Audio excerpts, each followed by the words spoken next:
Saya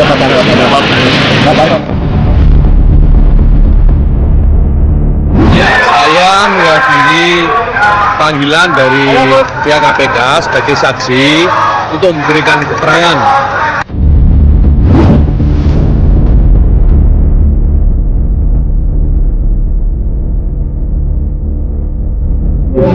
Apa Gus? Tadi disampaikan. Gus, kawan-kawan yang saya hormati, tolong ditanyakan ke penyidik. Saya mohon izin Mas, ya. Confirm KPK telah menetapkan 2 orang sebagai tersangka. Yang pertama saudara YCQ selaku ex-Menteri Agama, dan yang kedua saudara IAA selaku staf sus Menteri Agama pada saat itu.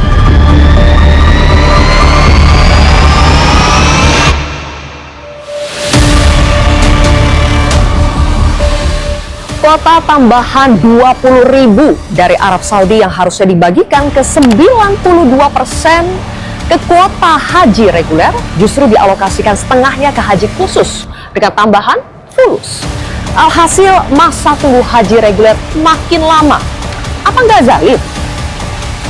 Bolak-balik diperiksa KPK, siapa bilang Gus Yakut kebal hukum? Diperiksa pertama kali pada 7 Agustus 2025, Gus Yakut kemudian ditetapkan tersangka pada 8 Januari 2026. Menteri Agama dari tahun 2020 hingga 2024 tersebut memutuskan pembagian kuota haji melalui SK Menteri Agama nomor 130 tahun 2024 yang tidak sesuai dengan Undang-Undang nomor 8 tahun 2019 tentang penyelenggaraan ibadah haji dan umroh. KPK menemukan indikasi kickback atau aliran uang kembali ke Gus Yakut dari proses penyimpangan pembagian kuota haji. Selain Gus Yakut, ada satu tersangka lain, Isfah Abidal Aziz alias Gus Alex, yang turut serta dalam proses pembagian kuota haji yang melanggar aturan tersebut. Gus Alex juga diduga terlibat dalam aliran kickback yang sama.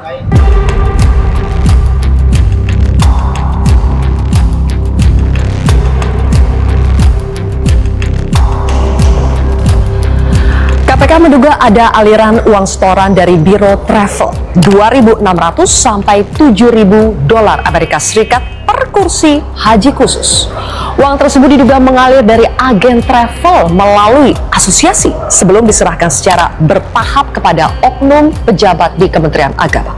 KPK juga masih memiliki keterlibatan pihak-pihak lain dengan memeriksa sejumlah saksi seperti Ketua Bidang Ekonomi Pengurus Besar Nahdlatul Ulama Aizuddin Abdurrahman dan Wakil Khatib Syuriah Pengurus Wilayah Nahdlatul Ulama DKI Jakarta Muzaki Kolis.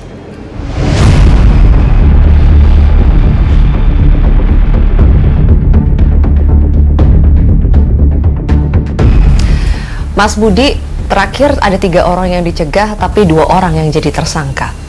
Yang dari pihak swasta atau yang pemberi suapnya bagaimana Mas Budi?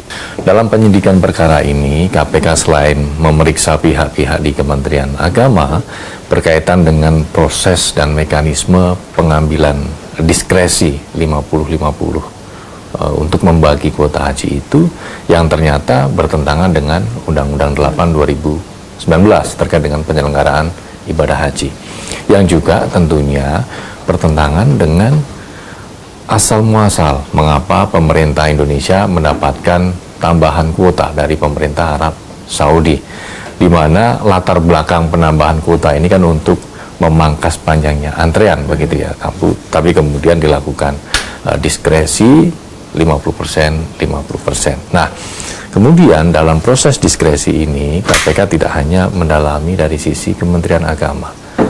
KPK kemudian masih terus mendalami apakah proses diskresi ini ada juga inisiatif dan motif dari bawah, dari pihak-pihak asosiasi ataupun PIHK. Ya, mengapa kita menduga itu? Karena dari diskresi yang dilakukan, maka kemudian yang terdampak untuk kemudian mengelola kuota haji yang bertambah secara signifikan itu adalah di lajurnya Biro Travel. Yang kemudian ini informasinya menjadi klop ketika ada dugaan aliran uang dari para Biro Travel ke Kementerian Agama. Nah, itu semuanya kita sisir satu-satu. Mas Budi, terkait dengan penerapan pasal TPPU kan belum diterapkan ya kepada dua tersangka ini. Apakah akan segera diterapkan pasal TPPU? Ya. Saat ini kita masih fokus di pasal pokoknya ya, predikat krimnya pasal 2 pasal 3 ya, dugaan kerugian keuangan negara. Dan ini kawan-kawan dari BPK sebagai auditor negara juga sudah firm, sudah yakin bahwa memang betul ada kerugian keuangan negara dalam dugaan tindak pidana korupsi ini. Sehingga ini sedang masih proses hitung, kita tunggu hasil final kalkulasinya. Tapi sekitar 1,3 triliun? Ya, masih kita tunggu hasilnya. Ya, tentu kalau kita bicara perkara kuota haji ini, Mbak Zilvia, dampaknya tidak hanya soal kerugian keuangan negara, tapi juga kerugian sosial yang berdampak pada masyarakat banyak, khususnya para calon jemaah haji. Banyak yang sudah menunggu 30-40 tahun, Mbak Zilvia, yang punya harapan besar ketika ada kuota tambahan itu, sudah bersiap berangkat, tapi kemudian disalib lagi, gitu. Nah, itu dia. Oke, terakhir Mas Budi, soal orang-orang yang diperiksa di KPK, ada orang-orang NU juga yang ikut dipanggil dalam kasus ini. Apa sebetulnya relevansi mereka dengan kasus ini? Ya, terkait dengan pemeriksaan saksi, tentu penyidik membutuhkan pengetahuannya berkaitan dengan konstruksi perkara ini, mulai dari diskresinya, distribusi dari kuota itu, kemudian bagaimana jual belinya, dan juga soal aliran uang. Nah, ini seperti apa ya, itu mengapa kemudian KPK memanggil orang-orang ini untuk menjelaskan kepada penyidik, sehingga kita menjadi terang konstruksi perkaranya dan juga peran dari setiap pihak. Jadi aliran uang itu diduga sudah mengalir kemana-mana ya, Mas? Ya, ini masih terus kita telusuri aliran uang itu. Oke, kalau begitu. Mas Budi, terima kasih. Terima kasih.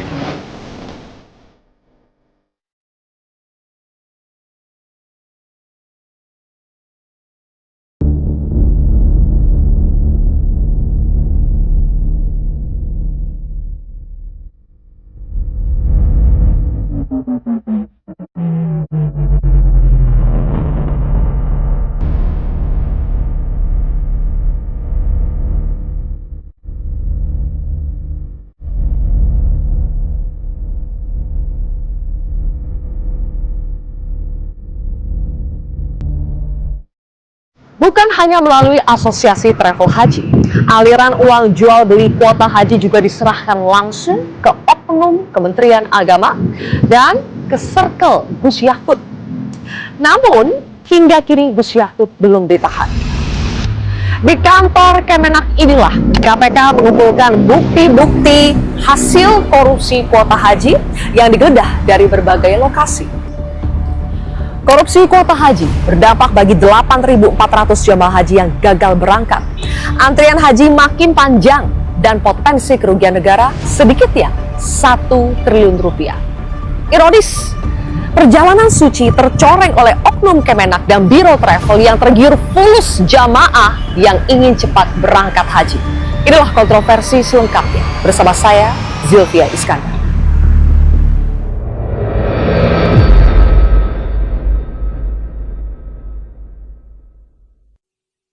Pemirsa, 4 narasumber sudah hadir di studio Metro TV hari ini. Di sebelah kanan saya adalah pengacara Yakut Kolil Komas, Melisa Anggraini. Mbak Melisa, selamat malam. Selamat malam. Berikutnya juga ada Ketua Komnas Haji dan Umroh Mustolih Siraj. Mas Mustolih, selamat malam. Selamat. Ada juga Wassalamualaikum dan juga pakar hukum pidana Kang Asep Iwan Iriawan. Selamat malam, Kang Asep. Assalamualaikum. Waalaikumsalam. Ketua Masyarakat Anti Korupsi Maki Boyamin Saiman. Mas Boy, selamat malam. Assalamualaikum warahmatullahi Terima wabarakatuh. kasih. Baik, Mbak Melisa, saya langsung ya. Ketika KPK mengatakan mereka punya bukti tebal keterlibatan Gus Yakut dalam kasus korupsi kuota haji, Anda punya bukti yang lebih tebal lagi bahwa Gus Yakut tidak bersalah? Ya, kalau dilihat dari perbuatan hukum tentu bukan tebal tipisnya berkas ya, tapi seberapa relevan bukti yang dimiliki oleh KPK untuk menanggapi atau membantah tudingan-tudingan kepada Gus Yakut di dalam proses hukum ini. Terlebih kemarin beliau sudah ditetapkan sebagai tersangka, tentu kami sudah menyiapkan berbagai bukti-bukti, terutama terkait ketika KPK menyatakan ada perbuatan melawan hukum, di mana kebijakan yang diambil oleh Gus Yakut terkait dengan menetapkan kuota tambahan 50-50 itu melanggar hukum. Nah, sementara faktanya ada di dalam Undang-Undang Haji, ditentukan di dalam pasal 9 bahwa ketika ada kuota tambahan maka ditetapkan oleh menteri. Itu merupakan, nah kemudian saya ingat juga apa yang disampaikan Bang Boyamin bahwa di dalam ayat 2-nya harus ditentukan dalam peraturan menteri. Nah mohon maaf Bang Boyamin mungkin belum terlalu jauh bacanya. Karena di dalam peraturan Menteri Agama itu juga sudah ada mengatur tentang kebijakan atribusi nomor 19 ini. tahun 2021 bukan? Ada PMA nomor 13 tahun 2021. Pasal 28 tidak, pasal 28 Bang Boyamin. Ya. Ketika ada kuota tambahan maka ditentukan oleh kebijakan menteri. Ya. Kemudian ada lagi kebijakan di bawahnya setelah PMA tadi. PMA 13 tahun 2021 kemudian baru dibuatkan KMA nomor 130. Nah, perlu juga diketahui bahwa 130 SK bukan PMA. PMA nomor 13 tahun 2021 Bang Ya, tapi Boyamin. 130 tadi ngomongnya PMA. Kan tadi Itu saya SK bilang loh. ada turunannya loh Bang Nah, ya, Boyamin. SK loh, bukan Pemirsa PMA. jangan Iya. bingung dengan istilah ya. PMA gitu dong. peraturan Menteri Karena Agama, berbeda-beda SK nih. surat keputusan Menteri. Nih, perlu disimak dulu. Oke. Jadi Tadi ada yang peraturan Menteri Agama tadi Nanti ayat saya kasih 4-nya waktu bunyi Mas apa? Boyamin Iya, untuk membantah. sebentar dulu Mbak dong. Melisa selesaikan dulu biar utuh nih. Iya. Di dalam Undang-Undang pasal 9 ada, kemudian ditentukan melalui peraturan menteri. Nah, kemudian di dalam peraturan menteri Agama nomor 13 tahun 2021 pasal 28 disebutkan juga bahwa ketika ada kuota tambahan maka ditentukan oleh menteri. Ayat Nah, 1 kan? aturan di bawahnya. Jangan Kemudian- dibaca ayat 1 doang, Iya, ayat 2, sabar 3, dong, Bang. 4-nya dibaca dong. Iya benar, dan Ayat itu 4, kan bisa pengisian kuota dimaknai. haji tambahan diperuntukkan untuk A. Jamaah haji reguler berdasarkan urutan nomor porsi berikutnya. Betul. B. Jamaah haji reguler lanjut usia dan pendampingnya. Mana ada haji khusus? Itu kan karena di dalam PMA, Bang, Gitu loh. gini Ya, loh, jangan terlalu mengartikan jauh, itu gitu jangan loh. seputus-seputus gitu ya. Jadi Ya, nggak terputus, ada ayat 2 1, 2, 3, PMA, 4 kok. ada 2 PMA yang mengatur hal ini. Ini kan jadi debat kusir Bang, nggak Enggak, elegan tulisannya juga. begini kok. Ini peraturan Mahkamah Ya Agung. makanya saya jelaskan ada Berdasarkan dua, peraturan Menteri ada Agama. Mbak Melisa, ada dua dua PMA. PMA Iya. peraturan Menteri Iya. Agama. Jadi PMA nomor 13 itu memang tentang kuota tentang haji reguler ya. Itu ditentukan di dalam PMA nomor 13 tahun 2021. Ketika ada kuota tambahan, maka di situ ditentukan oleh menteri. Nah, PMA tentang haji khusus itu ada PMA tersendiri, Bang. Iya. Namanya PMA nomor 6 tahun 2021. Iya, tapi gitu. Nah, kemudian mungkin saya permainan juga jelaskan ada dulu. kok. Setelah Gitu, PMA bertentangan. itu dibuatkan, maka basicingnya ada di mana? Ada di dalam KMA nomor 130. Nah, di dalam KMA ini ada konsideran terkait dengan KMA ini berdasarkan kepada MOU yang sudah ditandatangani bersama dengan Oke. Saudi pada tanggal 8 Januari. Nah, di dalam MOU itu, mungkin Bang Boyamin juga belum baca. Di dalam MOU itu dituangkan secara jelas tentang skema 50-50 ini. Nah, bukti-bukti itu tentu Nanti saya jelaskan deh. Terakhir dari sudah KMA, siapkan. keputusan Menteri Agama yang diperkuat dengan adanya MOU. Iya, benar. MOU ini antara pemerintah Saudi dengan Indonesia. Iya, betul. Oke, Mas Boyamin, giliran Anda. Itu versi Mbak Melisa. Asbabul nuzulnya. Biar tidak terlalu teknis ya, supaya Ya. pemirsa mengerti intinya apa yang ingin Anda bantah. Asbabul nuzulnya MOU tadi bagaimana? Itu harus dijelaskan dong. Asal muasalnya. Iya, kan gitu. Apakah itu permintaan pemerintah Arab Saudi ataukah orang-orang Kementerian Agama terus kemudian tanya, bolehkah ini saya bagi 50-50? Gitu loh. Kan gitu. Itu kan ya, orang sana asumsi, terserah ya. urusanmu. Tapi kan undang-undang hajinya mengatakan apa? Peraturan Menteri Agamanya apa? Iya. Terus SK-nya juga ngomong apa? Surat keputusan gitu loh. Itu kan yang membagi kemudian 50-50 itu kan surat keputusan.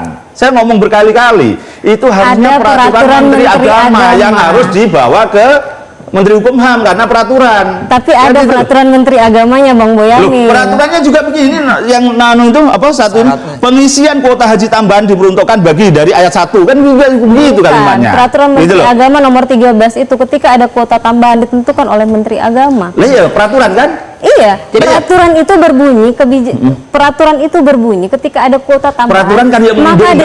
ditentukan. Gimana Pak Sep? Nah, Oke, kemudian Saya nggak jawab turunannya banyak-banyak sih. kan ada undang-undang sebagai yang atas. Lah iya, Kemudian di undang-undangnya bawahnya apa? PMA. Itu Nah, satu. setelah PMA itu ada KMA-nya. Iya, tapi kan undang-undangnya mengatakan haji khusus berapa? 92. Iya, 8%. tetapi- Kan gitu. Loh, Nah, kalau mungkin itu harus kan kita dilihat kembali tuh. begini. Karena Mungkin nomor 2 dilihat. gini. Kalau kuota haji tambahan udah boleh lah ini dibagi 50. Tapi bagi siapa? Orang yang antrian haji plus itu udah antrian Nah, 7 ini tahun ada loh. suratnya, Itu ada lagi suratnya. masalahnya gitu loh. Jadi ada suratnya. Kita kan base data, kita surat base data, apa? fakta. Kan gitu. Nah, Jadi ini gini ada loh, surat. Aku aja ditawarin, Mbak, ya, pada saat tahun 2024 itu ditawari, Mas mau kan saya sudah antri haji plus ini, antriannya 7 tahun. Kalau mau berangkat silahkan nambah 5.000. Oke. Gitu loh. Terus kemudian saya tidak berangkat lah karena itu antrian. Kedua, saya baru aja haji tahun 2023. Mbak Melisa itu jadi pendamping haji kan tahun 2024 sektor Iya. 7 kan? Oke. Nah, jadi Baik. di dalam surat yang disampaikan, Kan alasannya di sana tidak akan nampung. Ada nggak pemerintah Arab bahwa tidak akan nampung tambah 20.000? Nggak ada. Baik. Bahwa kalau di sana Intinya, itu sebentar. semua orang nggak bisa masuk tenda 2023, saya memang tidur di mana? Oke, baik, intinya Gitu loh. yang kita permasalahkan Dia tadi kan tahu itu landasan apa yang terjadi di hukum Mina. pembagian iya, kuota haji sangat itu apa? terbatas. Iya, Iya, nggak usah oke. dijadikan alasan gitu loh. Terakhir, sebentar. Terakhir berarti Mbak Melisa berpegang pada peraturan menterian. Betul, dan itu inline. MOU yang dibuat antara Indonesia dengan Saudi itu inline. Selain ada landasan hukumnya, kita juga ada pertimbangan teknis yang dilakukan. Oke. Ada simulasi, penghitungan. Di Mina itu luasannya 213.000 meter persegi. Kemudian dikurangi dengan evakuasi, lorong evakuasi 20%. Sisanya untuk di Mina itu hanya tinggal 170.000. Oke. Ketika 10.000 kuota tambahan itu dimasukkan ke dalam Mina yang tidak pernah bertambah itu, yang bersisa space per orang tinggal 0,8 Tidak meter. ada Intinya kita tidak siap. Jadi mengatakan tidak sanggup menerima 20.000 itu. Dan niatnya 2023, 2023 antrian haji yang 30 tahun berarti untuk Tahun reguler. 2023 hanya 8.000 kuota tambahan ya, yang di Mina itu tidak sampai 10.000 seperti saat ini, ada 800 orang Lah iya, yang tinggal tahun di Mina, ada 2023 kredit dapat yang luar tambahan biasa. 8.000. Bahkan tahun Saya 2025 Intinya yang tidak ada kuota tambahan Baik. itu kredit luar biasa. Oke, Jadi sebentar, jangan sebentar. didenial kondisi Tetap bisa kepadatan di masuk Mina. Mina itu dalilnya itu seperti orang sebentar hamil ya. semua masuk. Kita akan berbicara di dua Orang-orang dimensi. dari Uyghur, dari Mongolia Mas itu Boyamin? di jalanan. Sebentar, kita akan berbicara di dua dimensi ya. Ya. Pertama adalah landasan hukumnya, yang kedua adalah soal teknisnya. Apakah Ya, kita oke. siap atau Tentang tidak? hak dan Sekarang hukum dulu. layanan jamaah. Kang Asep di sini coba berikan kejelasan kepada kami. Sebetulnya dasar hukum yang bisa digunakan untuk membagi kuota haji, mau itu 50-50 atau 92-8, itu apa patokannya? Setelah jeda ya Kang Asep, pemirsa kontroversikan kembali sesaat lagi.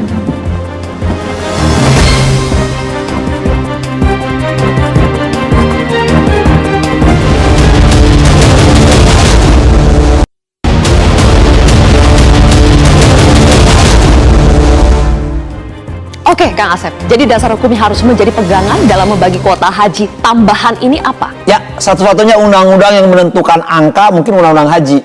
98 sama 2 ya, Bu Melisa ya. Nah, 92 sama 8. ya, 92 sama 8 itu hanya jelas tertulis ya. Tekstual, limitatif. Artinya jelas batasannya. Kenapa harus 92 dan 8? 92 untuk kuota haji reguler, Reguler 8 untuk aja. kuota haji Karena kalau khusus. yang 92 itu kan kebanyakan orang-orang seperti saya, orang-orang yang tidak mampu mengumpulkan uang, jualan apa. Kalau yang 8 itu kan haji khusus. Kalau haji khusus itu kan kebanyakan bukan orang halus ya, pasti banyak pulusnya gitu kan supaya mulus gitu Oke. kan. Nah, Kalau sekarang kan konteksnya kuota tambahan. Masih berlaku nggak pakai Nah, undang-undang udah jelas 92 sama 8 itu jelas ya pembagiannya. Kan di ayat 1 2 3 4-nya jelas. Kapan harus berubah ke yang lain-lain gitu kan? Tidak sembarangan. Haknya reguler loh 98 tadi antrian gitu kan. Nah, yang jadi masalah bagi saya gini. Tadi 92 8, jadi 50-50. Kenapa nggak 40-60? Kenapa nggak 30-70? Dari 2 naiknya ke 50 gede. Apa katakanlah itu kebijakan PMA apa baga. Cuman kan menarik bagi saya. Ya kenapa naiknya 50 gitu dari 2 dari 8 ke 50? Tadi kan bukan makhluk halus kan? Ya, saya harus berani mengatakan pasti itu ada yang hangus supaya mulus. Tapi argumentasi dari Mbak Melisa bahwa sudah ada dari SK, kemudian PMA. Ya gini, kan Mbak Melisa maupun Pak Jamin udah pada pinter nih, guru saya dua-duanya. Kan jangan gitu. undang-undang itu kan jelas menentukan tadi tekstual 92 sama 8. Ya udah itu udah pasti hitungannya. Saya masuk fakultas hukum itu kan goblok matematik gitu kan. Kalau 928 sekarang berubah 50-50, berarti itu aljabar matematiknya gimana? Kan pertanyaan saya kenapa nggak 40-60, kenapa nggak 7-30? Itu sudah dikunci, katakanlah kebijakan. Bolehkah peraturan di bawah kebijakan-kebijakan itu? Kan bukan injak sana injak sini, apalagi ya yang lain-lain. Oke. Yang nggak boleh nyimpang dari situ dong. Jadi harusnya. maksudnya pertimbangannya apa gitu? Kang Makanya Asep, ya? pertimbangannya Sampai apa? keluar Tadi jangan angka karena itu 50. khusus, dapat mulus, hangus, mulus. Nah, jangan itu pasti ada sesuatu gitu. Berarti sekarang kita bicara pertimbangan nih. Ya, Pertimbangannya pertimbangannya apa, kenapa Mbak Melisa, gitu, sampai jadi, angkanya keluar 50-50? Ini bukan lagi soal hanya hukum ya, tapi Iya. ada pertimbangan teknis mungkin? Pasti. Selain landasan hukum yang tadi diyakini, karena pada tahun 2023, tanggal 22 Mei 2023 sebelum penyelenggaraan haji 2023, yang ketika itu kita mendapat kuota tambahan 8.000. Seluruh pemahaman dari anggota dewan kita bisa lihat di notulensi rapat tanggal 22 Mei itu, ketika kuota tambahan kita dapat 8.000, semuanya mendorong untuk haji khusus, gunakan kebijakan menteri, mendorong ke haji khusus. Bahkan di tahun itu pun dinyatakan oleh baik Bapak Yandri Susanto, Bapak Marwanda Sopang, Anggota DPR. Pertanyaannya kenapa mereka dukung khusus, kenapa harus dukung khusus gitu? Nah, itu pendapat atau putusan? Bukan, ini kan saya sampaikan notulensi rapat. Bahkan orang-orang di legislasi yang ikut membuat undang-undang itu mengilhami bahwa keputusan untuk mengambil kebijakan terkait dengan kuota tambahan itu adalah kebijakan menteri. Nah, kita bisa lihat notulensinya terbuka untuk umum. Ya mungkin Pak DPR begitu supaya mereka ikut rombongan. Nah, kemudian selain ada landasan hukum tadi, kita juga punya pertimbangan teknis. Yang juga nyorong catering, Pak. Ya punya catering, punya juga travel biro. Kan bisa dilihat Padahal undang-undangnya bahwa jelas, tidak 92 sama pernah 8 ada kan? penerapan kuota pokok dengan kuota tambahan itu berbeda. Kuota tambahan itu hadirnya jauh di ujung. MOU itu saja udah 8 Januari, praktis 3 bulan sebelum keberangkatan. Kita lihat presiden ke belakang, pernah nggak jamaah haji reguler diberangkatkan melebihi 8.000 atau 10.000 paling tinggi? Nggak pernah ada presiden melebihi itu. Bahkan tahun 2023 pun yang 8.000 kuota itu masif luar biasa, crowded luar biasa, dan banyak insiden. Nah, sehingga penyelenggaraan haji 2024 tentu berkaca kepada penyelenggaraan haji 2023. Nah, dengan waktu terbatas, hitungan Tadi Mbak Melisa, luasan yang Mina. kenapa 50 gitu? Iya, karena ada. Jadi gini, Kang Asep. Jadi memang sudah dibuatkan berbagai simulasi. Ketika simulasi di Saudi ada berbagai simulasi 50-50, 70-30 itu sudah dilakukan simulasi. Tetapi maksimal dari kredit jamaah ketika dimasukkan 10.000 itu sudah paling maksimal. Ya, dalam hitungan kredit 0,7 itu sudah berbahaya. Nah, tadi Bang Boyamin sampaikan sudah begitu padatnya di Mina itu. Kemudian pada saat itu pun Komisi 8 komplainnya apa? Kasur kayak anak TK, kredit luar biasa, desak-desakan dengan cuaca ekstrim. Apa bagi Arab Saudi mah yang penting 20.000 kita diatur dalam negeri kan 92 itu kan. Di sana berapa pun nggak ada urusan kan. Iya, tapi kan pada presiden yang pernah ada, bahkan ketika kuota tambahan kita bisa tidak ambil. Ketika itu sudah tidak memungkinkan, ketika kapasitas sudah terbatas, itu memang kewenangan atribusi menteri. Nah, sekarang begini, ketika tadi Mbak Melisa atribusi menteri kenapa 50? Karena atribusi menteri, karena ada hitungan. Ya tadi kan atribusi kenapa Pak Yakut ini 50? Alasannya iya, kenapa dewan 70 gitu loh maksudnya. Karena tadi saya berbagai simulasi. Karena tadi sudah ada berbagai simulasi. Saya pikir itu nanti kita akan bawa ke pembuktian ya. Karena simulasi-simulasi itu sudah dilakukan dengan berbagai hitungan dan itu bisa dipertanggungjawabkan. Itu baru satu hal di Mina. Ada 2 hektar lahan yang hilang yang dipakai untuk perbaikan di Musdalifah. Lalu kemudian ada embarkasi di Indonesia yang tidak bisa menampung semua jamaah, pesawat dan lain sebagainya. Karena waktu mepet, sementara jamaah sebegitu banyaknya. Nah, kemudian itu disampaikan kepada Saudi dan disepakati bersama. Yang namanya MOU itu Fakta Sunt Servanda. Ya berlaku kepada kedua belah pihak. Baik. MOU dan perjanjian beda nggak Pak? Perjanjian tidak boleh bertentangan dengan undang-undang. Tapi kan yang kami beda. Nah, sehingga menjadi perjanjian MOU jadi fakta harus sepakat. Kalau musafakat belum. Kalau diakui oleh para pihak bahwa MOU itu adalah kesepakatan bersama, karena di dalam unsur-unsur pasal MOU sejak kapan MOU jadi fakta Sunt Servanda? Iya, karena perjanjian itu. Jadi saya jelaskan yang jadi fakta Sunt Servanda. Apapun namanya, sepanjang para pihak menyepakati itu dan di dalam unsur-unsur perjanjian tadi kenapa harus 50? Perjanjian antar negara itu bagaimana itu kan salahnya masuk ada? ke wilayah pembuktian gitu. Karena di dalam unsur pasal perjanjian itu dinyatakan bahwa itu menjadi itu menjadi undang-undang bagi para pihak Enggak lah, tidak sah antar negara kok. Kan Bang Boyamin, Mbak Melisa sudah berusaha menjelaskan, Mas Boyamin dan Kang Asep punya argumennya sendiri. Karena Bang Boyamin Sekarang ke membaca Mas MOU-nya. Mas Mustoli ya. Saya tahun 2023 minta MOU udah dikasihkan. Iya, Bang Boyamin sudah baca belum? Silakan MOU itu baru kita kan coba ini. Iya,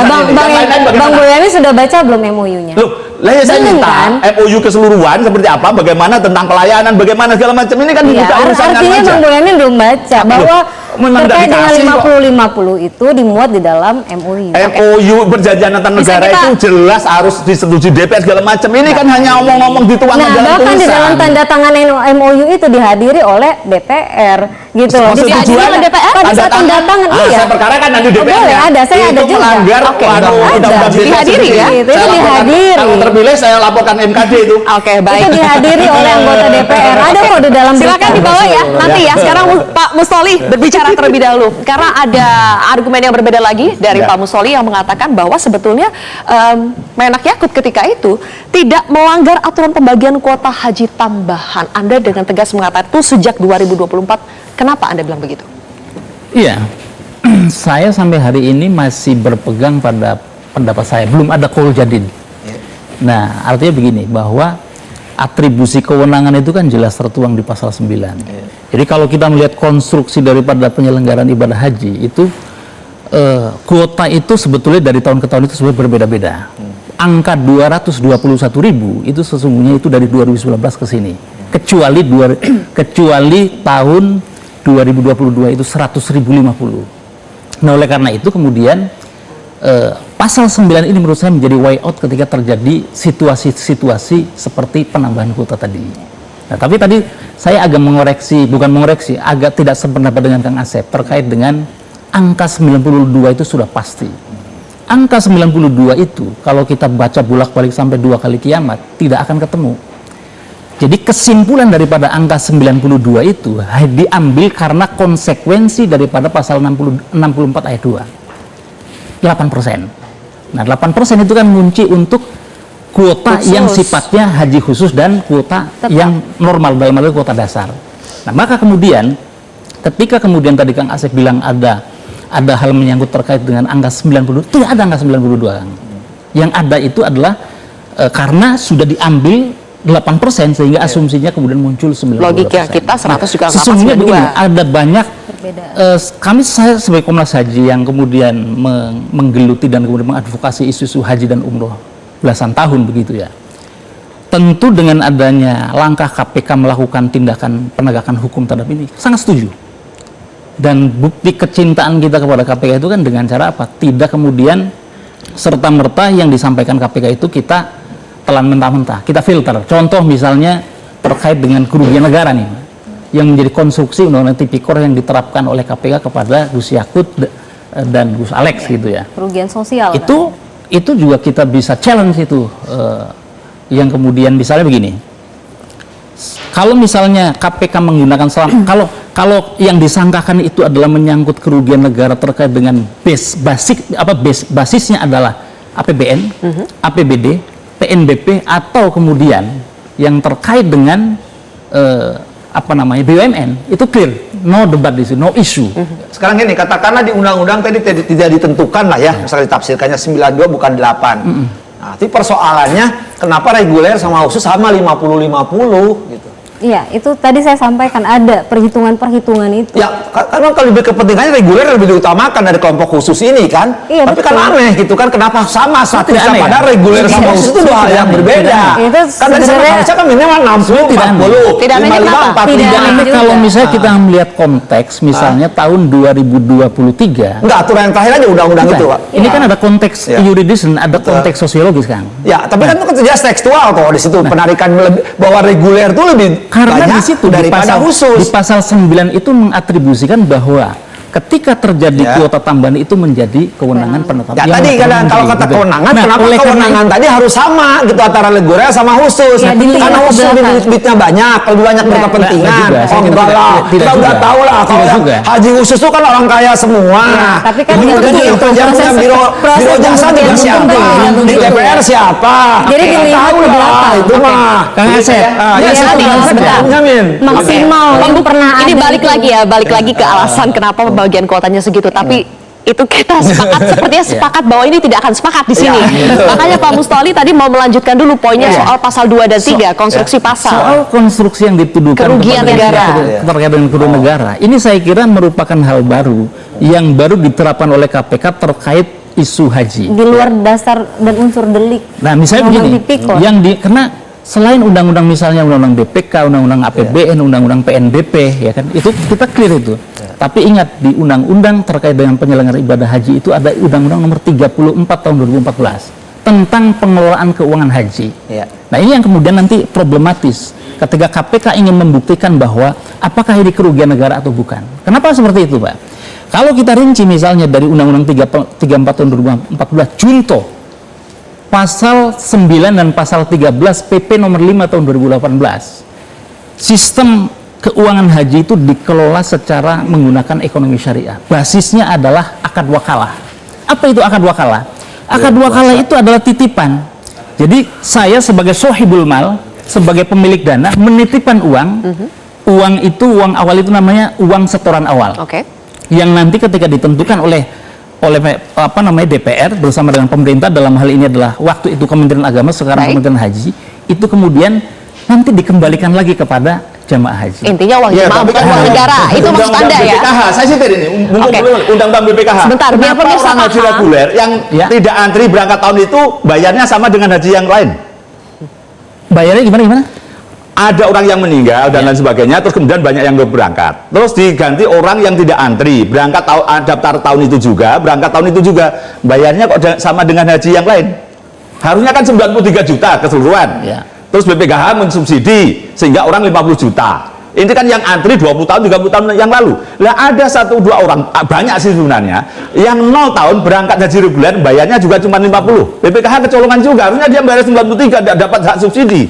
Ada nggak? Kalau jawab nggak ada, saya Loh, akan saya kira bunuh kalau itu kasuistis sifatnya. Loh, iya, ini kan keseluruhan. Kalau itu sifatnya kasuistis. Mana? Loh, Jangan apalagi kemudian ngomong kasuistis kemudian. itu karena kasuistis. prakteknya begitu. Lihat sekarang dari 10.000 itu berapa orang yang kemudian mengalami hal serupa seperti itu? Loh, sekarang saya tanda-tanda? balik, itu harusnya untuk Loh, enggak. antrian, haji Enggak, plus antrian. Loh, sampean kan mengatakan bahwa itu ada yang bayarnya cuma 50 juta. Ada berapa orang yang misalnya mengalami hal seperti itu? Loh, ya justru itu salahnya Loh, BPKH. justru kok salah BPKH?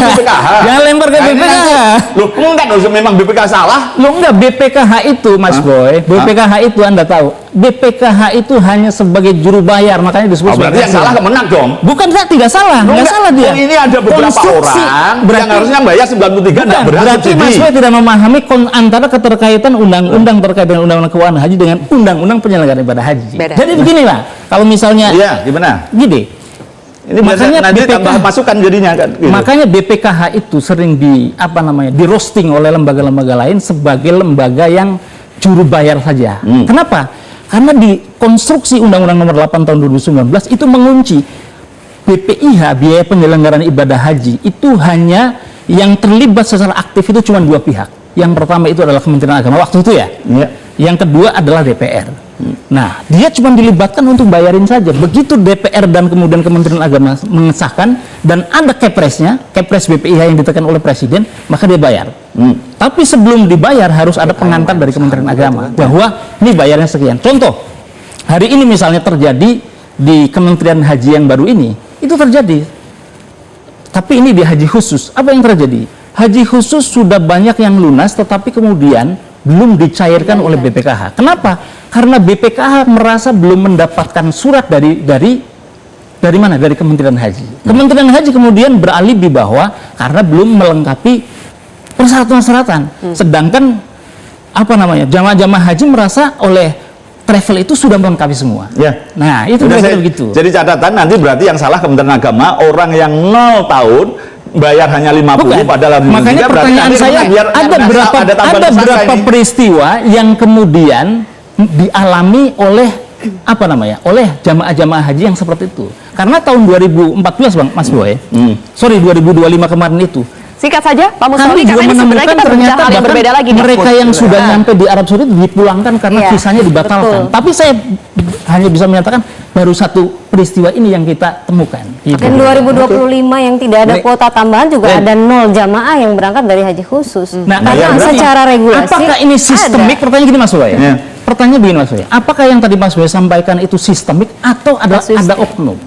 Karena kenapa? Yang lapor ke saya misalnya di 2025, 2024 bahwa mereka ditawari tadi misalnya cuma 50 juta atau top up sekian, tapi ambilan ada. Tapi bagi saya ini tidak bisa kemudian digeneralisir sebagai sistemik, sebagai kebijakan. sebagai policy. Baik, oke. Bapak Ibu Itu sekalian, kita harus break terlebih dahulu ya. Nanti di segmen berikutnya kita akan fokus membahas soal konstruksi hukum pasal yang diterapkan KPK dalam kasus ini, yaitu pasal 2 dan 3.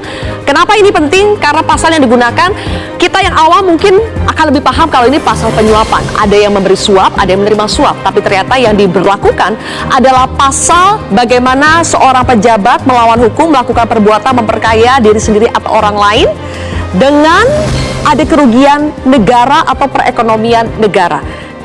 Mungkin kita yang awam berpikir, bukankah ini uang jamaah atau hak jamaah reguler yang dirugikan, tapi kenapa menjadi kerugian negara? Nanti kita akan bahas sesaat lagi pemirsa, tetap di Kontroversi.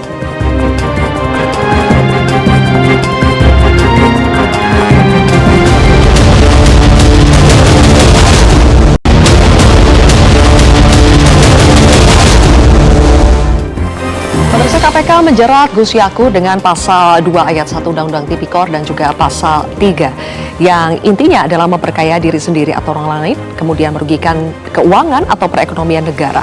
BPK masih menghitung nilai kerugian negara dalam kasus ini. Jelaskan kepada kami, Kang Asep, kenapa ada kerugian negara di sini? Bukankah yang sebetulnya dirugikan adalah jamaah? Ya, saya kira kan di undang-undang itu udah jelas tentang tadi pembagian. Cuma kan masalahnya tadi angka tadi kan. Nah, kalau pembagian angka tadi pasti negara harus gimana gitu kan? Dapat atau tidak dapat. Pasal 2 dan pasal 3 itu ya orang merugikan ya negara itu baik orang atau orang lain ya atau juga korporasi gitu kan. Nah, yang diuntungkan kan mereka. Nah, kita lihat dalam prakteknya ya ternyata ada orang-orang tertentu ya atau perusahaan-perusahaan tertentu yang menikmati tadi pengalihan kuota yang saya tanyakan di awal. Kenapa 50-50, kenapa nggak 7-30? Berarti ada yang diuntungkan kan? Nah, negara rugi. Ya. Nah, sebenarnya saya di awal pengen mengatakan suap gitu kan, tapi kalau suap agak susah kalau suap gitu kan, karena nggak mungkin itu lolos kalau nggak itu gitu kan. Tapi yang jelas pasal 2 dan pasal 3 itu ya ada yang diperkaya ya dengan kejadian itu, pembagian tadi pengalihan kuota yang saya tanyakan tadi selalu 50-50 tadi. Ada yang memperkaya orang lain gitu kan. Ya. Ada yang diperkaya berarti harus ada penelusuran aliran dananya Ya, harus kemana? telusurin kemana gitu kan. Makanya kan kalau kita lihat risalah yang apa di DPR ya, angkat itu rinciannya ada, Lin. Percaya semua enak kan nggak akan habis nih ini kuota saya ngomong semester ini nggak akan habis gitu kan. Tebel segitu tadi yang bertebel-tebel itu ada rinciannya. Rincian apa maksudnya? Angket itu, Angket. waktu angket di DPR itu Oke. ya harus diuji lagi nanti di DPR kan, bisa disangka oleh Mbak Melisa sebagai kuasanya gitu kan. Tapi yang jelas kenapa KPK menggunakan pasal 2 dan pasal 3? Saya lihat justru rincian yang akan diangket di DPR jelas ada yang memperkaya diri sendiri atau orang lain atau korporasi. Yang jelas korporasi itu yang paling gampang lah ya. Yaitu yang itu perusahaan-perusahaan biro jasa itu kan pasti pada main-main itu. Kerjasama sama oknum-oknum yang Sejauh ini 100 miliar Kang Asep yang dikembalikan kecil dari itu mah. Biro Travel. ya makanya jangan ngapain ini urusan ibadah jadi urusan haram jadah. Kok biro apa tuh ngurusin orang supaya gelar sajadah, gelar ibadah. Nah, kenapa ngapain urusan haram masih dikembalikan 100? Berarti sejak awal dia mau main-main gitu kan. Udah dapet kan? Oke. Negara dirugikan kan? Pertanyaannya Kang Asep, kalau Biro Travel mengembalikan uang kepada KPK, Udah terus voltaid, pidana terjadi mengembalikan uang. Makanya sebenarnya tidak hanya berhenti tersangka di mantan Dua ini. agama, harus ada orang-orang lain. Nggak mungkin itu sendiri. Sholat tidak hanya berjamaah, ternyata korupsi berjamaah. Berjamaah urusan ibadah. Tadi yang paling gampang, biro jasa itu, ya, biro travel. Kenapa dapat 50? Pasti ada kedip-kedipan toh. Saya berani menyatakan, silahkan kalau nggak percaya. Ya, Bapak Mimin ya. Antara siapa dengan siapa dulu? Oh, siapa dapat kita wajib utama. Siapa dengan siapa? Iya kan? Makanya gol 50 sama 50 kan. Nah, pasti kan orang yang gol kali 50 dari Biro Jasa dan Travel itu kan pasti ada kaitannya kan dengan nyuruh-nyuruh tadi ya. Entah siapapun namanya. Oke. Ya sekarang sederhana berpikirnya. Ya kalau dia nggak berbuat baik, ngapain dikembalikan duit? Kan ibadah itu duit jemaah. Jangan ditipu. Ya karena takut juga dia. Justru karena dia berbuat, kenapa kalau bersih kenapa Karena di sini kita juga urusan ada ibadah? informasi-informasi. Kenapa harus berharam jadah gitu kan? Justru di situ pertanyaannya. Apa? Justru di situ Kalau jual beli pertanyaannya. kenapa ada di travel? Kenapa kemudian yang namanya haji khusus Kang Asep? Ya. Ini haji khusus dengan haji reguler itu beda. Ya, betul. Apalagi nanti ada haji furoda. Ya. Haji khusus itu adalah B to customer. Ya. Apalagi sekarang kemudian yang namanya penyelenggaraan ibadah haji di Arab Saudi itu sudah murni dikelola oleh swasta. Ya. Sudah B2B. Ya. Karena dulu dikelola oleh muassasah. Nanti dulu. Urusan di dalam itu kita urusan tahatan yang reguler sama khusus. Tunggu dulu. Ya. Kalau Kang Asep mencermati urusan ibadah haji kan, Ya. apa yang ditentukan oleh pemerintah Arab Saudi itu akan sangat berpengaruh kepada penyelenggaraan ibadah haji kita. Ya. Contoh, Ya. misalnya setiap tahun sebelum-sebelumnya ada anggaran di Kementerian Kesehatan yang kemudian menganggarkan untuk kesehatan. Ya. Tim kesehatan di sana. Nah, apa yang terjadi tahun 2025 Kang Asep?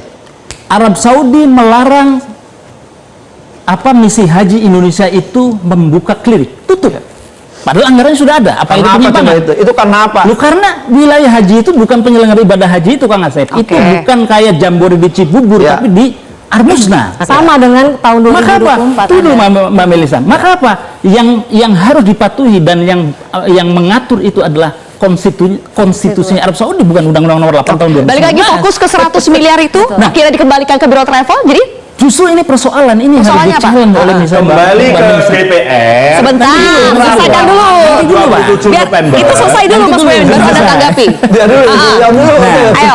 Justru ini yang perlu DPR yang disebut. justru Saya ini mau yang perlu jelaskan. di-challenge oleh Tanggal Mbak Melisa dan tim lawyer nanti. Karena begini, dia kan B2 customer, ya kan, jualan nih. Kenapa kemudian diminta oleh KPK? Kita kan nggak tahu apa yang terjadi dalam ketika travel itu diperiksa tapi kemudian dikembalikan, dan dikembalikannya apakah sukarela atau karena ada something, Ya. kan gitu ya. Yang berikutnya kita koreksi misalnya. Ini yang kemudian narasi-narasi yang saya kira saya cinta dengan KPK, saya dukung pemberantasan korupsi apalagi di haji. Oke. Gitu ya. Singkat, Pak Musoli? Tapi singkatnya adalah perhitungan 1 triliun kerugian itu dari mana? Dari mana? Nah, Oke. satu, karena apa? Setoran awal jamaah haji khusus itu kan minimal 4.000 US dollar. Baik. Oke, sampai situ Dan- Pak Musoli. Dua hal ya, biar ditanggapi dengan fokus. Mas Boyamin kalau mau bertanggapi yang dua hal ini. 100 miliar dikembalikan ke KPK, kemudian perhitungan 1 triliun itu dari mana? Aha. Kalau 100 miliar kan Tapi sederhana. faktanya yang disampaikan Travel KPK haji 100 itu miliar. setor antara 5.000 sampai 7.000 untuk berangkat tahun itu. Di luar yang 4.000 tadi loh. Ya, gitu loh. Di luar yang segala macam itu. Tambahan, ini pungli saya ngatakan berkali-kali. Itu dikirim ke rekening, sebuah rekening belum di sana. Konon katanya sampai 400 miliar. Tapi faktanya pengembalian kan diambil dari travel, Enggak, bukan dari rekening-rekening itu. Itu jangan menggunakan kata konon itu Itu benar. asumsi, Ya, itu udah. hayalan. Saya kembalikan. Itu Tapi itu akan lebih banyak yang bisa disita. Karena saya sudah kemarin, misalnya ada oknum istri pejabat di rekeningnya 32 juta bersamaan dengan penyelenggara 32 miliar. Siapa? Nanti kita bahas itu, tapi kita jeda dulu ya. Data dari mana Siapa itu? yang pemirsa? Katanya itu.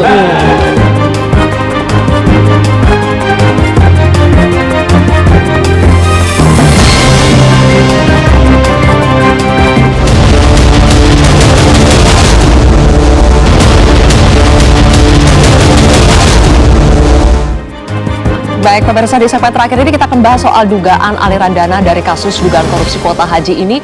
Yang terbaru adalah Mas Boyamin katanya mau memberikan bukti ya. Sudah ke KPK memberikan bukti terbaru, ada 32 miliar rekening gendut yang dimiliki oleh istri seorang pejabat Kemenak. Mas Sebagai Mustoli, warga negara, Mbak Sylvia, sebagai warga negara yang baik dan taat hukum, saya mempertanyakan apa yang telah dilakukan oleh Mas Boy. Aha. 32 miliar itu datanya dari mana? Yang pertama, Oke. ingat kita sudah punya undang-undang perlindungan data pribadi. Oke. Apalagi dia sampai bisa mengakses rekening. Oke, itu yang satu. bisa mengakses rekening itu penegak hukum dan PPATK. Nggak apa-apa kalau saya diperkarakan Nah, bukan gara-gara soal mencuri itu. data, nggak apa-apa. Bukan soal itu. Supaya apa? Supaya masyarakat itu jangan cuma nggak dikasih apa-apa. dikasih dongeng oleh laporan-laporan yang ternyata tidak jelas. Oke, Cuman- Anda mempertanyakan Nggak asal apa-apa. usul Silakan. data Pas 30 dongeng. miliar dari mana? narasi-narasi Gini, parsial nggak biar utuh Pak seperti Gunarsi itu menggiring kita sebutin. menggiring Ada Yang yang inisial ada yang orang sama kemudian- minimal nomor rekening Pak Bukan. Bunyamin sama Ada bank orang swasta atau juga bank yang pemerintah. kemudian mengklarifikasi ke saya bahwa Boyamin ini salah baca, ternyata itu 0. Nah maka tapi pertanyaan saya sebagai warga negara, Pak, dan yang kemudian ini kan era digital dan sudah ada undang-undang data pribadi. Bagaimana cara dia mengakses? Karena yang bisa mengakses data-data seperti itu hanya penegak hukum, PPATK, polisi, kejaksaan, KPK.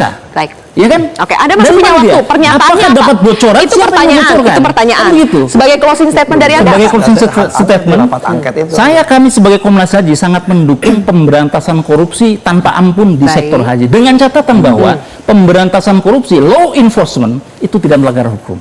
Ya, dan kemudian Sekarang ada indikasi apa-apa yang melanggar hukum. kemudian disampaikan oleh penegak hukum juga harus didasari oleh dasar-dasar hukum yang kuat. Fakta-faktanya tidak kemudian menggunakan asumsi-asumsi yang hanya kemudian menciptakan opini. Kira-kira begitu. Karena kalau seperti itu, Mbak Zulfia, kalau penegakan hukum hanya menggunakan opini-opini, asumsi-asumsi, maka yang terjadi nanti justru akan merugikan kredibilitas lembaga hukum tersebut. Mau KPK, mau kejaksaan, kita dukung semuanya. Jadi dalam kasus ini KPK banyak asumsinya atau Saya gimana? kira tadi dengan misalnya bukan tapi semua yang disampaikan oleh KPK beberapa kali misalnya kerugian negara kan dia mengakui sendiri bahwa Masih kerugian dihitung. KPK masih dihitung. Iya. Oke. Kemudian angka perhitungan kemudian 1 triliun itu dari mana? Kenapa? Karena jamaah haji khusus itu daftarnya 4.000 US dollar. Kemudian pelunasan minimal 4.000 US dollar. Sisanya nanti urusan dengan travel. Oke. Nah, bagaimana kemudian angka kemudian 18.600 dikali 8.000 dolar, kemudian muncul angka sekian triliun begitu ya. Kemudian ada katanya penyimpangan 1 triliun dari mana? Nggak ketemu secara logika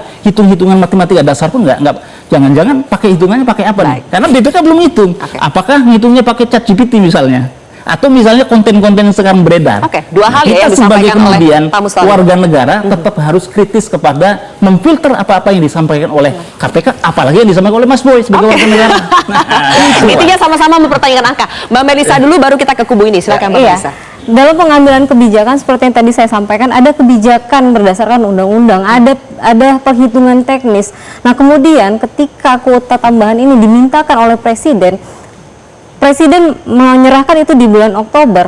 Nah, kemudian baru muncul di dalam sistem e-Hajj itu di Januari, 8 Januari. Setelah itu baru muncullah KMA dan lain sebagainya.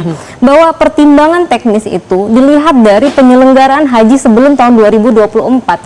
Kiai Haji Nasaruddin, Menteri Agama tahun 2025 menyatakan kami tidak meminta kuota tambahan karena anggaplah dapat 20.000. Mau diletak di mana jamaah itu? Saya rasa perspektif itu sama dengan Gus Yakut.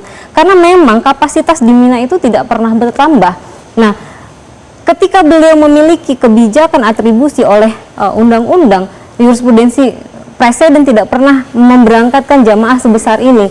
Maka ketika beliau tetap dengan 928 lah anggap tadi, lalu terjadi insiden, tentu beliau akan dipertanyakan dan dipersalahkan lagi seperti hari ini. Kenapa beliau memiliki kebijakan untuk memperhitungkan, karena azas hukum tertinggi itu adalah keselamatan jamaah, keselamatan rakyat. Beliau dihadapkan dalam situasi yang sempit, kuota yang banyak, dan memutuskan akhirnya dalam sebuah keputusan yang moderat. Upaya memberangkatkan jamaah dengan kuota tambahan dalam upaya mengurangi jamaah, antrian jamaah itu dilaksanakan, tapi tidak mengabaikan keselamatan jamaah. Oke, gitu. Baik. Mas Boyamin, Ya. Dua tadi dari Pak Mustoli itu sepertinya spesifik ke Anda itu. Pertama ya, yang soal data 32 miliar. Enggak, sebelum ke sana, saya harus mengingatkan kembali, DPR dalam rapat kerjanya Komisi 8 tanggal 27 November itu, dengan tegas isinya adalah kembali ke undang-undang. Gitu loh, undang-undangnya sudah jelas, 92%, 8%, itu loh. Dicek, dibuka itu. Ini justru ada itulah juga. kemudian Kita pegang yang balik dia. 92% nggak ada. Nggak Iya, ada. kan ada undang-undang. Ada 92% nggak ada. Makanya Tidak kemudian- Ini saya ini Tidak pegang. ada. Saya ini Iya, pegang, ya. hasil rampaknya. Jadi di sini Makanya kemudian apa? DPR membentuk tidak pansus ada angket, 92%. gitu loh, dan menyatakan bahwa Tidak ada. pembagian 50-50 itu adalah Dan salah. Di hasil di pansus dalam- begitu kok. Ngomongnya keliru, Gitu loh, ngomongnya maka angket kemudian dasar pansus. itulah. Maka dalam kemudian keputusan dalam bahasa hukum dan bahasa kesimpulan. akuntan itu bisa mengatakan yang pemberian di atas 8% itu bisa angket total pansus itu loss. produk Gitu loh. politik bukan produk hukum. Loh, ada makanya sikap tapi gimana? katanya juga salah undang-undang. Nah, di Mau jawab yang soal 32 atau 33? Waktunya habis. Undang-undang kan juga produk politik, gitu loh. Itu satu. Ini tulisannya asumsi. Jadi apa yang disampaikan di dalam 92% yang ada itu 8%. Asumsi. Yang ada itu 8%, Pak. Pansus angket gimana? Yang mengatakan apa? yang Iya. yang Yang ada itu Bapak-Ibu sekalian, 8%. Pansus angket Asumsi. menyatakan pembagian 50% nggak bener kan? Pansus Waktunya itu sudah habis produk ini. politik. Produk Jelek-jelek begini, politik. Mbak. Ya, Mas Boyamin, mohon maaf, waktunya sejelek-jelek sudah ini, habis. saya pernah jadi DPRD tahun 97. Oke. Bagaimana Tidak keputusan? bisa. Nggak bisa, karena kita kalau kembali ke undang-undang. Anda jadi DPR itu sudah tidak relevan. Peraturan agama. Sudah Itu cukup. pembagian Mohon antar maaf, provinsi Mas berapa Boyamin, yang waktunya sekarang sudah habis. dikembalikan lagi. Kak Asep, mohon maaf, waktunya sudah habis. Pak Mustoli dan juga Mbak Melisa. Nanti bertarung di proses hukum selanjutnya ya. Baik pemirsa, dugaan korupsi kuota haji adalah catatan kelam penyelenggaraan ibadah haji di Indonesia. Hukum harus ditegakkan agar penyelenggaraan ibadah haji ke depan tidak ternoda lagi. Pemirsa, saya Zilvia Iskandar pamit undur diri. Terima kasih telah menyaksikan Kontroversi.